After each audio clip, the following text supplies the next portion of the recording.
ఓ చిన్న స్టోరీ. ఒక తేనెటీగ చాలా పువ్వుల మీద వాలి వాలి తేనెని చాలా కలెక్ట్ చేస్తుంది. అది తిందు చాలా కలెక్ట్ చేసి దాచింది. అయితే అలా దాచిన తర్వాత అది బాగా తేనె పట్టు బాగా తేనె వచ్చిన తర్వాత ఆ దారిన పో బాటసారి అది తేనెని దొంగలాడేశాడు. అయితే గొల్లబామ తెలుసు కదా, గ్రీన్ కలర్లో ఉంటుంది. గొల్లబామ వచ్చి తేనెతో అన్నదంట, ఎందుకు నువ్వు అంత కష్టపడి రెస్ట్ లేకుండా తేనె అలా సంపాదించావు? పోనీ నువ్వు తిన్నావా? తినలేదు.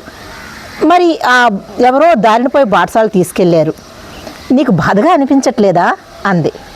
అప్పుడు వెంటనే తేనెటీగ ఇలా అంది, వాళ్ళు నేను దాచిన తేనెనైతే దొంగలించారు, కానీ తేనెని ఎలా కలెక్ట్ చేసి నేను అందులో పెట్టాను అన్న నా సామర్థ్యాన్ని నైపుణ్యాన్ని వాళ్ళు దొంగతనం చేయలేకపోయారు. అది నా దగ్గర ఉన్నంత వరకు నా జీవితాంతం నేను కష్టపడి తేనెని కలెక్ట్ చేస్తూనే ఉంటాను.